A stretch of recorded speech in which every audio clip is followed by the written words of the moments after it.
What is up, guys? We're back again, and with the new Shigaraki skill set releasing in just a few days, and Bakugo set to get his second skill set as early as next season, I wanted to talk about 10 characters who actually need a new skill set in Ultra Rumble. I know the devs are cooking right now, cranking out content that synergizes with current events of the anime, so more popular characters are getting priority, but I think they may be leaning too heavily in that new direction and are neglecting some characters who could really use some love. But if you're new to the channel and enjoy Ultra Rumble discussion videos, make sure to drop a like and subscribe if you haven't already, because I drop new content every week. And with that, let's jump into it. So a quick disclaimer, a character being included on this list doesn't mean they're unplayable or that they're struggling in the current meta. While that is true for most of the top 5, these are characters who simply could use an updated playstyle just to keep things fresh. The characters who are towards the top of this list are the ones who need skill sets the absolute most, so don't bail out if the character you're hoping to see listed isn't in the first few entries. I guarantee you they're on this list, and this list is as objective as I can be because I main none of these characters, but I have played most of them, and I have a thorough knowledge of their strengths and weaknesses. So when I say they need a new skill set, that isn't my bias speaking, those are just the facts. Also, honorable mention for Aizawa, since he's a perfect example of not only being a character who's still a very solid option in the game currently, but also because he does have data in the files that shows he has a skill set in the works, but unfortunately it looks to have been pushed back in favor of giving Shigaraki, Bakugo, and possibly other characters priority.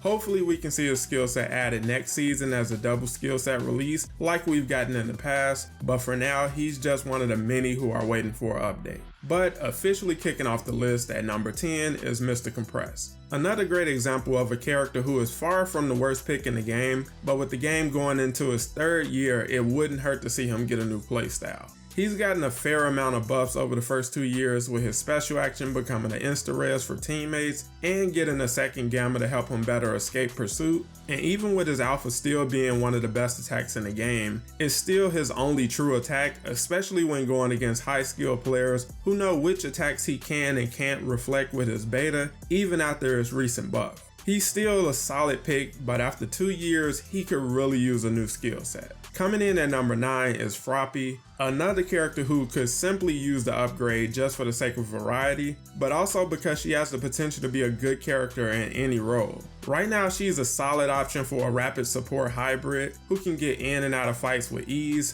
res teammates, and chase down low health enemies like something out of your nightmares. But seeing her get a new set of quirks that could make her a full-fledged support or even a strike character would be cool to see. Her tongue being her primary weapon gives her a lot of flexibility for different attacks like grabs or slams, and they could also rework her wall run passive as a new quirk skill. Froppy mains aren't suffering nearly as much as the characters at the top of this list, but they are due for an upgrade soon. At number 8, I have Iida, who's kinda in a weird spot lately. He's still a great pick, especially if you invest the time to master him, but more and more characters are becoming really bad matchups for him. He has to get in close to attack, and his reciprocal speed boost definitely helps him close the gaps, but most of the roster currently has counters for close range characters, and he can't escape as easily as he used to because more and more characters have mobility despite not being rapids. He currently feels more like a rapid assault hybrid because of the armor on his beta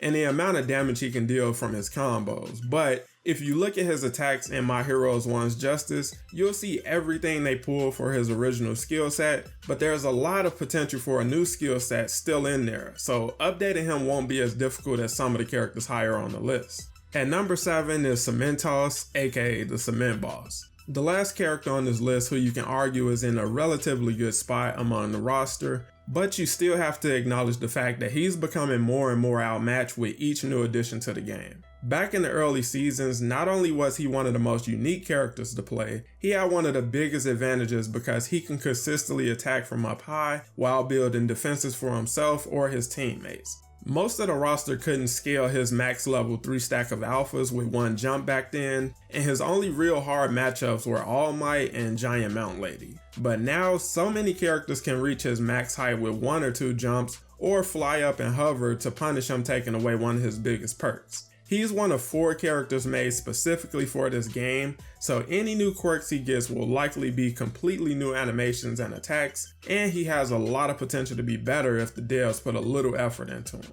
Coming in at number 6 is Dabi. A controversial pick, I know, given the fact that he already has a skill set, but objectively, neither of his skill sets really reflect the Dabi we see in the anime.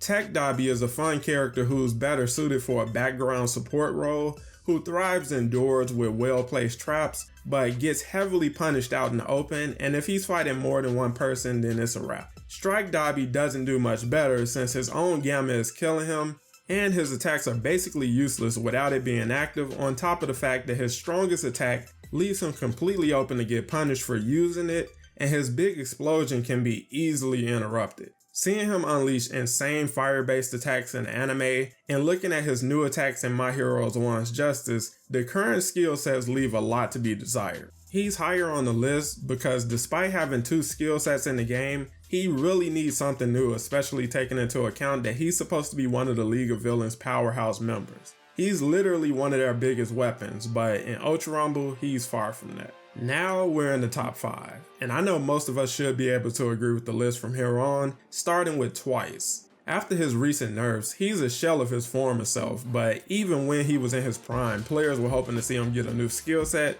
just because of how unique his quirk is. His ability to make clones of himself and enemies makes him one of the stronger characters just because of bots having unfair aim. And the more of them he has active, the faster you're going to die and join his army. But now that his combos have been removed, he has to rely on getting strong clones more than ever. Giving him the ability to clone teammates or spawn more clones of himself is what a lot of fans are hoping to see whenever he does get a new skill set, and if they increase the amount of active clones he can have, he'll really be a problem again. I have mixed feelings on it because I do want characters to better reflect their potential shown in the anime, but having to fight clones with aimbot is a pretty rough experience, so I'm hoping they can find a good middle ground between making him lore accurate while still making him somewhat balanced in Ultra Rumble. At number 4 is Overhaul. If anyone has had it rough since coming to the game, it's Overhaul. They killed the free character pool the season after he was added, making him unavailable to get with character tickets, and they are literally just now giving him a new costume despite him being in the game for over a year. And because he's mostly a ground-based character, he's been struggling for quite a while, especially against the most recent characters. Don't get me wrong, he's not trash by any means. He can definitely punish you indoors, and his ability to heal himself essentially gives him double the health of everyone else. But even with that, there's just not much he can do against characters in the air, specifically if they can fly out of the range of his alpha while still landing their own attacks. His beta and gamma can't be used against airborne characters at all, and his alpha has limited range and can miss wildly, so he really needs to get some kind of update in the near future. And looking at his gameplay in One's Justice 2, there are some really good attacks they can add for him, with the main one being the tendrils he forms that hone in on enemies. Those will legitimately be great against characters on the ground and the air, and their reach will hopefully extend further than his current alphas. At number 3 is Momo. The only people working harder than Momo mains are the players maining the top 2 characters on this list. Serious Momo players know they have to think 2 or 3 steps ahead just to survive most of the match, let alone hoping to win, but that can only go so far in most cases, and even elite Momo players can be helpless against a large part of the roster. Her current skill set is great for close range fighting, especially indoors, but that can easily be turned against her in certain matchups with characters like Kirishima and Kendo. And even with tuning, she struggles to get out of tight situations, especially if she's being hard focused by high mobility characters. She was doing a lot better before the nerf to sisterly disposition, but currently, she mostly gets outmatched by pretty much everyone. Being smart against players who overestimate their advantages can get her some surprising wins here and there, but she is desperately in need of some new attacks, and similar to Tamaki and Nejire's team attack for his Gamma, she has potential for her own team attacks, especially since the developers are taking more inspiration from the anime. Now, you could easily argue that the number 2 character should be the number 1, but I told you guys I'm being objective here, and Ibara desperately needs a new skill set, but she doesn't need one more than a character at the top. On paper, Ibara has really good damage, good durability, and she's one of the better characters for reviving and supporting teammates. But she also has non-existent mobility, and all of her attacks leave her open to get punished. She's another of the unique characters created specifically for Ultra Rumble, so any new attack she gets will have to be created from scratch, and again, she has some really good attacks that they can pull inspiration for from the anime. A lot of players will hate the idea of this, but giving her the ability to grab people from afar with the option to pull them in will likely be a part of her new kit, and she has the potential to make shields with her hair or use it to give herself verticality. So there's a lot they can do to switch things up, and hopefully they choose to do that sooner than later for her. Most of you likely already guessed who's coming in at the top of this list, and if you guessed Mount Lady, you know she's been in a bad spot for a long time. Back in season 3, she was actually one of the more dominant characters with the ability to stun with her beta and getting close with her gamma, but after more and more nerfs, she's nowhere near that currently. She has one of the worst alphas in the game with its short range and subpar damage, and thankfully, her beta is nowhere near as oppressive as it used to be. Right now, she can't really escape from most characters, and her biggest weapon is her special action that lets her become giant and tank damage and deal more herself, but it comes with the price of making her the biggest target on the map that everyone likes seeing on.